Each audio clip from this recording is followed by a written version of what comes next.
حضرت عمر فاروق رضی اللہ تعالی عنہ، حضرت سیدنا ابو موسیٰ اشعری کہتے ہیں کہ میں نے نا صفائی کی، مال غنیمت کی میں نے صفائی کی تو ایک دینار مجھے نا کہیں پڑا ہوا مل گیا، تو فرماتے ہمیں اجازت ہوتی تھی کہ ایک آدھ دینار ہم اپنی مرضی سے کہیں خرچ کر سکتے، اگر آپ ناراض نہ ہوں تو ہمارے ہاں جب چیئرمین صاحب ناظم صاحب ٹھیکے دیتے ہیں تو ٹھیکیدار ان کا چھوٹا بھائی ہوتا ہے یا چچا کا بیٹا ہوتا ہے یا خالہ کا بیٹا ہوتا ہے، وہ خود ناظم ہوتے ہیں اور ان کا چھوٹا بھائی ٹھیکیدار ہوتا ہے، یعنی وہ نا سارا کچھ گھر کے اندر ہی رہتا ہے، گھر کے اندر ایک پیسہ دیتا ہے دوسرا واپس اس کو واپس کر دیتا ہے، گھر کے اندر ہی۔ اب تو خیر ہمارے لوگ سمجھدار ہو گئے، ایک بندہ ایک سیاسی جماعت میں ہوتا ہے، دوسرا دوسری میں، اور تیسرا جس کی بھی حکومت آئی حکومت تو ہماری رہے گی نا، ایک بندہ تو ہے نا اس جماعت میں، یہ اچھا لوگوں نے ایک طریقہ نکالا ہے۔ تو حضرت عمر کے بیٹا گزر رہا تھا تو حضرت ابو موسیٰ اشعری کہتے ہیں میں نے صفائی کی تو ایک دینار نکلا، تو میں نے وہ ایک دینار نا حضرت عمر کے بیٹے کو دے دیا، میں نے کہا لو بیٹا اپنے چچا کی طرف سے تحفہ۔ تو گھر جا کے انہوں نے حضرت عمر کو بتایا کہ چچا نے پیسے دیے ہیں، چھوٹے بچے تھے، حضرت عمر نے حضرت ابو موسیٰ اشعری کو بلا لیا اور بلا کے فرمانے لگے میں تو تمہیں اپنا دوست جانتا تھا اور تم نے میری اولاد کو دنیا دار بنانا شروع کر دیا، میرے بچوں کو تم نے دنیا دار پیسوں پہ لگانا شروع کر دیا، میں تو تمہیں یار سمجھتا تھا۔ فرمایا تمہیں چاہیے تھا میرے بیٹے کو نصیحت کرتے کہ بیٹا پیسوں سے رب راضی نہیں ہوتا، اس کی رضا والے کام کیے جائیں تو رب راضی ہوتا ہے، اور فرمایا تمہیں کوئی اور گھر نہیں ملا تھا تباہ کرنے کے لیے، میرا ہی گھر ملا تھا، اٹھاؤ اپنا دینار اور خبردار آج کے بعد میرے بچوں کے ساتھ یہ والی نیکی نہ کرنا۔ اور ہمارا کیا سٹیٹس ہے، دوستی ہے اس سے جو تحفے زیادہ دے، جو بچوں کو خراب کرنے میں مدد زیادہ کرے اس کے ساتھ جرانا۔ حضرت عمر نے گھر پہ اور سب سے بڑھ کر اپنی ذات پہ توجہ کی۔ حضرت ابو مالک رضی اللہ تعالیٰ عنہ کہتے ہیں میں عمر کے پیچھے پیچھے ایک باغ میں گیا، اکثر اس باغ میں جایا کرتے تھے، اور عمر جا کے نا تو درخت کے نیچے بیٹھ گئے اور فرمانے لگے او امیر المومنین اللہ سے ڈر جا، ورنہ جس رب نے حکومت دی ہے وہ عذاب بھی بڑا دے گا، ڈر جا رب سے۔ کبھی ساری زندگی حضرت عمر نے اپنا کوئی تعارف نہیں کرایا، کبھی نہیں۔ ایک بندے نے آپ کے سامنے تعریف کر دی آپ کی تو فرمانے لگے تو خود بھی ہلاک ہوا اور مجھے بھی ہلاک کر دیا، کیا ضرورت پڑی ہے میری تعریفیں کرنے کی، اتنی دیر میری تعریف میں لگائی، اللہ کا ذکر کرتا رب تجھے ثواب دیتا، حضور پہ درود پڑھتا تو رب تیرے اوپر رحمتیں نازل کرتا، کس چکر میں ہے؟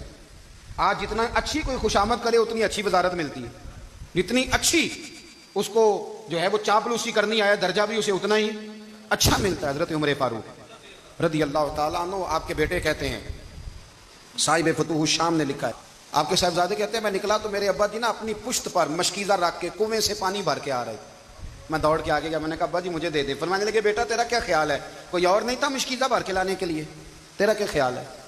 کہا ابا جی بڑے لوگ تھے پر آپ کیوں اٹھا رہے ہیں؟ فرمانے لگے نفس نا ذرا میرا بڑا ہو گیا تھا، اسے ذرا ذلیل کر رہا ہوں، ذرا اپنا محاسبہ کر رہا ہوں، یہ مجھے کہہ رہا تھا تو بڑی چیز ہے، تو میں نا ابھی مشکیزہ گھر رکھ کے آؤں گا، پھر تیری ماں نے مجھے کہا ہے کہ گھر میں لکڑیاں کوئی نہیں جلانے کے لیے، پھر میں جنگل سے لکڑیاں کاٹ کے لاؤں گا، اب میں امیر المومنین بن کے نا تو میرا نفس تھوڑا بڑا ہو گیا۔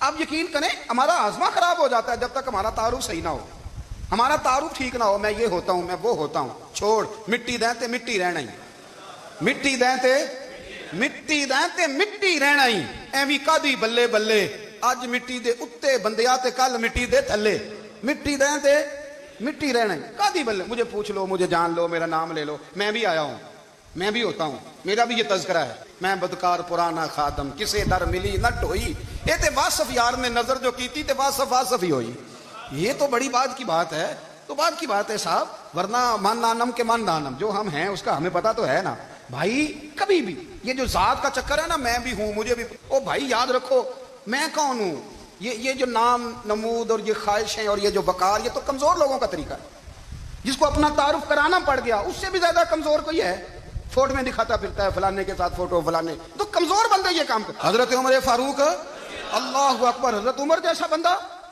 24 لاکھ مربع میل کا حکمران اور شاہ روم کو خط لکھ کے کہتا ہے میں منت نہیں کرتا میں حکم دیتا ہوں، اتنا تگڑا بندہ۔ جنگ قادسیہ کے لیے حضرت سعد بن ابی وقاص کو بھیجا، فتوح الشام پڑھ کے دیکھیں، حضرت عمر بڑے پریشان ہیں، اتنے دن ہو گئے کوئی رپورٹ ہی نہیں آئی، اب تو موبائل ہے نا تو ایک منٹ کی رپورٹ لیں آپ، بلکہ آپ ایک منٹ کی فوٹو لیں، آپ رپورٹ تو دور رہ گئی۔ حضرت عمر فاروق رضی اللہ تعالیٰ عنہ بڑے پریشان ہیں کہ قادسیہ میں حضرت سعد بن ابی وقاص کے ساتھ لوگ جہاد کرنے گئے، رپورٹ کوئی نہیں آئی، اتنے پریشان تھے کہ باہر نکل کے نا اس رستے پہ بیٹھ جاتے جو رستہ قادسیہ کی طرف سے آتا تھا، اس جو بھی آتا جاتا پوچھتے جنگ کے کیا حالات ہیں۔ ادھر جب اللہ نے فتح دے دی نا تو حضرت سعد بن ابی وقاص رضی اللہ تعالیٰ عنہ نے نا ایک قاصد کو خط دے کے بھیجا، کہنے لگے عمر کے پاس جاؤ انہیں اطلاع دو کہ الحمدللہ اللہ نے اسلام کو فتح عطا کر دی. یہ حضرت عمر کو جا کے دینا, وہ بڑے پریشان ہوں گے. وہ جو اس زمانے میں اس طرح ہوتا تھا کہ کئی دور دور سے صحابہ جو دوسرے شہروں کے ملکوں کے رہنے والے ہوتے تھے وہ بھی آ کے شامل ہو جاتے تھے جہاد میں. کوئی ایک دفعہ مدینے آیا, کوئی 2 دفعہ آیا, پھر اپنے اپنے علاقوں میں. بہت سارے لوگوں نے زیادہ دفعہ حضرت عمر کو دیکھا بھی نہیں تھا. وہ جو قاصد خط لے کے آیا تھا نا, اس نے 1 آدھ دفعہ دیکھا تھا. حضرت عمر بوڑھے ہو گئے, وہ پہچانتا نہیں تھا. میری بات کی سمجھ آ رہی ہے آپ حضرات کو؟ ادھر سے وہ خط لے کے آ گیا. حضرت عمر مدینے سے باہر نکل کے اس روڈ پہ بیٹھے تھے جو قادسیہ سے آتا تھا. جب اس آدمی کو آتے دیکھا تو حضرت عمر اٹھ کے کھڑے ہو گئے, فرمانے لگے قادسیہ سے آ رہے ہو؟ وہ کیا کہتا ہے, پھٹے پرانے کپڑے, ٹوٹے ہوئے جوتے, سر پہ پرانی پگڑی. کہنے لگے غلام مدینے کے رہنے والے ہو؟ حضرت عمر کہنے لگے ہاں مدینے کا ہوں. کہا میں قادسیہ سے آیا ہوں, الحمدللہ اللہ نے اسلام کو فتح دے دی ہے, الحمدللہ کفر کی کمر ٹوٹ گئی ہے. اس نے یہ بات کر کے تو گھوڑے کو ایڑی لگائی, گھوڑا دوڑنے لگا مدینے کے. حضرت عمر بھی ساتھ ساتھ دوڑ رہے. فرمانے لگے اچھا بتاؤ خالد بن ولید کا کیا حال ہے؟ تھوڑا آگے جا کے فرمانے لگے اسامہ بن زید کیسے ہے؟ وہ کہتے ٹھیک ہے. پھر اس نے اور گھوڑا, عمر ساتھ ساتھ دوڑ رہے ہیں, ساتھ ساتھ. 24 لاکھ مربع میل کا حکمران, ایک جوتا پیر سے نکل گیا, عمر دوڑ رہے ہیں. آگے جا کے پوچھتے ہیں سعد بن ابی وقاص کا کیا حال ہے؟ تو حضور وہ بھی ٹھیک ہے. کتنے لوگ میرے شہید ہو گئے مسلمانوں میں سے؟ کہنے لگا صحیح گنتی کا نہیں پتا. یہ لفظ ادا ہوتے ہوتے مدینے کی سرحد آ گئی. لوگوں نے عمر کو گھوڑے کے ساتھ دوڑتے دیکھا تو کہا امیر المومنین کیوں دوڑ رہے ہیں؟ وہ غلام چھلانگ لگا کے نیچے آیا, قدموں میں بیٹھ گیا. کہنے لگا حضور آپ نے بتایا ہی نہیں آپ امیر المومنین ہیں. آپ فرمانے لگے کیا بتاتا, میں تو اونٹ چلانے والے کا پتر ہوں, کیا بتاتا. وہ عمر ہوں جس نے اپنے گناہوں کا حساب دینا ہے, کیا بتاتا. جو سعد بن ابی وقاص کو جہاد پہ بھیج کے خود بزدلوں کی طرح گھر میں بیٹھا ہے, کیا بتاتا. کوئی حیثیت نہیں, کوئی تار. تو نے اچھا کیا, تو مجاہد تھا, مجھے ساتھ ساتھ دوڑایا, تو نے اچھا کیا. جتنے لوگ تھے چیخے مار کے رونے لگے. حضرت فاروق اعظم سے کہنے لگے عمر جب تک تیرے جلوے رہیں گے اللہ کامیابیاں ہی عطا فرمائے گا, جب تک تیرا رنگ رہے گا اللہ تعالیٰ نوازتا ہی رہے گا. کچھ نہیں, کبھی اپنا آپ ظاہر ہی نہیں کیا. بہت بڑے تھے, بہت بڑے تھے حضرت عمر, بڑے تھے, لیکن ساری زندگی اپنے محاذ. حضرت ابو رافع غلام تھے, قرآن پاک بڑا سونا پڑھتے تھے. حضرت عمر جب بھی انہیں ملتے کہتے ابو رافع تو عمر سے اچھا ہے, قرآن بڑا شاندار پڑھتا ہے. تو وہ کہتے حضور اگر میں قرآن صحیح پڑھتا ہوں تو آپ کو قرآن کی تشریح زیادہ صحیح آتی ہے, آپ بھی تو مجھ سے افضل ہیں. تو آپ فرماتے نہیں پھر بھی تو مجھ سے افضل ہے. کیوں؟ اس لیے کہ تو اپنے غلام اپنے آقا کی نوکری بھی ٹھیک کرتا ہے اور رب کی عبادت بھی ٹھیک کرتا ہے, اور مجھے خالی صرف عبادت کرنی ہوتی ہے وہ بھی ٹھیک نہیں کر پاتا. ساری زندگی اپنا محاسبہ, ساری زندگی اپنے گریبان میں دیکھا, ساری زندگی اپنے آپ کو پرکھا, اپنے آپ کو ٹٹولا. 62 سال عمر بیت گئی. حضرت حذیفہ بن یمان ایک صحابی تھے, میرے نبی کریم علیہ السلام نا ان سے راز کی باتیں کرتے تھے. ہر بندے کا آزما ٹھیک نہیں ہوتا, سب سے راز کی بات نہیں کرنی چاہیے. حضرت حذیفہ بن یمان کہتے ہیں حضور راز کی باتیں بتاتے. مدینہ منورہ میں جو منافقین تھے ان کی لسٹ بھی نبی پاک نے حضرت حذیفہ بن یمان کو دی تھی. جب کوئی مشکوک آدمی مر جاتا نا تو صحابہ کہتے ہیں ہم دیکھتے اگر حضرت حذیفہ نے جنازہ پڑھا ہے تو ہم بھی جنازہ پڑھ لیتے. نبی پاک نے بھی کچھ جنازے نہیں پڑھے, ترمذی میں ہے, فرمایا عثمان سے جو بغض رکھے اس کا جنازہ نہیں پڑھیں گے. حضرت حذیفہ بن یمان اگر جنازہ پڑھتے تو لوگ پڑھتے, وہ نہ پڑھتے تو لوگ جنازہ نہ پڑھتے. حضرت حذیفہ بن یمان کہتے ہیں جناب عمر فاروق کی خلافت کے آخری ایام تھے, کچھ دنوں کے بعد وہ شہید ہو گئے. فرماتے آدھی رات کا وقت تھا, میں گھر میں سویا تھا بڑا بے فکر, اچانک میرے دروازے پہ دستک ہوئی, میں گھبرا کے اٹھا, اتنی رات کو کون آیا؟ کہتے ہیں قربان جاؤں, دروازے پہ گیا تو امیر المومنین فاروق اعظم دروازے پہ. میں نے کہا عمر کوئی حکم تھا تو مجھے بلا لیتے. کہنے لگے میں نا امیر بن کے نہیں آیا, تیرا ویر بن کے آیا ہوں. امیر المومنین کی حیثیت سے سرکاری کام سے بلاتا تو وہاں بلاتا, مجھے ایک ذاتی کام پڑ گیا. کہتے میں نے عمر کو گھر کے اندر بلا کے چارپائی پہ بٹھایا. میں نے کہا حضور میں غریب آدمی, میں کیا آپ کے کام آ سکتا ہوں؟ تو کہتے ہیں انہوں نے نا مجھے ساتھ بٹھا لیا, پھر میرا ہاتھ پکڑ لیا. کہنے لگے تو عمر کو جانتا ہے؟ عمر جھوٹ نہیں بولتا. تو جانتا ہے؟ عمر وعدوں کا پکا ہے. کہا حضور جانتا ہوں. کہا میں اس وقت آیا ہوں جب دیکھ بھی کوئی نہیں رہا. حضرت حذیفہ بن یمان کہتے ہیں پریشان ہو گیا, حضور پہلیاں نہ بجھوائے, مہربانی کر بتائیں کدھر آئے ہیں.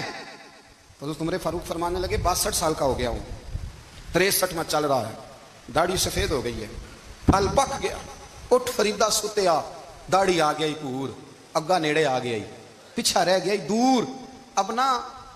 اب قبر اشر کا معاملہ صاف نظر آنے لگا ہے. کہا حضور مجھ سے کیا چاہتے ہیں؟ حضرت عمر رو پڑے, کہنے لگے آج میں عشاء کے بعد نکلا ہوں تو نبی پاک کے صحابہ مجھے نیک کہہ رہے تھے, پھر میں نے بچوں کی ماں سے اور بچوں سے بھی پوچھا ہے, وہ بھی مجھ سے راضی ہیں, پر حذیفہ تیرے ساتھ نبی پاک راز کی باتیں کرتے تھے، سچ بتا کہیں عمر کا نام منافقوں میں شامل تو نہیں؟ سچ بتا ان منافقین میں تو شامل نہیں، کہیں اوپر اوپر سے تو نہیں سارا کچھ؟ حضرت حذیفہ بن یمان کہتے ہیں میں باپ کے مرنے پہ اتنا نہیں رویا جتنا عمر کے سوال پہ رویا. میں قدموں میں بیٹھ گیا، میں نے کہا نہیں عمر، یہ تو میں نے نہیں سنا، لیکن یہ میں نے نبی پاک سے ضرور سنا ہے کہ میرے بعد اگر کوئی نبی ہوتا تو عمر ابن خطاب ہوتا. یہ میں نے اپنے کانوں سے سنا ہے کہ عمر جس گلی سے گزرے شیطان راستہ بدل جاتا ہے. یہ میں نے اپنے کانوں سے سنا ہے کہ 950 سال حضرت جبریل جناب عمر کی شان بیان کریں تو پھر بھی بیان نہیں ہو سکتا. یہ میں نے ضرور سنا. دوستو ساری زندگی حضرت عمر نے اگر دوسروں کا محاسبہ کیا تو اپنا اور اپنے بچوں کا بھی کڑا خیال رکھا، اپنی ذات پر بڑی توجہ دی. جو لوگ اپنا بھول جاتے ہیں نا، ہمیں اپنی صحت کا بڑا خیال ہے لیکن اپنی روحانی زندگی کا کوئی خیال نہیں ہے، قلبی زندگی کا کوئی تصور نہیں ہے. آپ یقین کریں موٹا آدمی کمزور ہونے کے لیے جدوجہد کر رہا ہے، کمزور طاقتور ہونے کے لیے، لیکن جس کو کتنے دن بیت گئے اللہ رسول کی یاد میں رویا ہی نہیں، کتنے دن بیت گئے نہ سننے کو دل ہی نہیں چاہا، جسے مہینوں بیت گئے اور قرآن پاک کی طرف نظر ہی نہیں گئی، وہ فکر مند ہی نہیں. زندگی زندہ دلی کا نام ہے، مردہ دل کیا خاک جیا کرتے ہیں. بھائی حضرت عمر کی زندگی دور حاضر میں ہمیں یہ سبق دیتی ہے کہ کڑی نگرانی رکھو اپنے پودوں کی، کڑا خیال رکھو اپنے ذاتی باغ کا، اور یہ جو تمہارے دل کی دنیا ہے، یہ تمہاری روح کی زندگی ہے، اس کا محاسبہ کرتے رہو. نبی کریم علیہ السلام نے فرمایا اپنا حساب خود کر لو قبل اس کے کہ تمہارا حساب کیا جائے. اپنا حساب بولیے، اپنا حساب. ہم ساری دنیا کا حساب کرتے پھرتے ہیں، کوئی کہاں سے کماتا ہے کہاں کھاتا ہے، پر اپنا حساب حضور نے فرمایا حساب کر لو قبل اس سے کہ تمہارا حساب. مولا علی فرماتے ہیں نماز پڑھ لو قبل اس کے کہ تمہاری نماز پڑھی جائے، نماز پڑھ لو قبل اس کے کہ تمہاری. اپنا محاسبہ کریں، تھوڑا سا نا اوپر دائیں بائیں دیکھنے کی بجائے تھوڑی سی گردن جھکا کے نا. درویش کہتے ہیں برے بندے نو میں لبن ٹریا تے جگ تے ملیا نہ کوئی، اپنے اندر چاتی پائی تے میں تھوں برا نہ کوئی. تھوڑی سی نا، تھوڑی سی اپنی طرف توجہ دیں. ہم نا بے چین وقت گزار رہے ہیں، بے قرار ہیں، بے سکون ہیں. سبب یہ ہے کہ ہم نے نا اپنا حساب کرنا چھوڑ دیا ہے. حساب کرو گے، بے حساب تو بندہ روٹی کھا لے تو بیمار ہو جاتا ہے، اور اگر زندگی بے حساب گزرے، گناہوں کا حساب ہی نہ کیا جائے، تقوی کی طرف توجہ ہی نہ کی جائے، تو پھر زندگی دشوار ہو جاتی ہے. اور اللہ پوری امت مسلمہ کو ایک حضرت عمر فاروق رضی اللہ تعالیٰ عنہ کے طریقے پر چلنے والا لیڈر عطا فرما، ہمیشہ مدحت خیر الانام میں گزرے. دعا ہے یہ عمر درود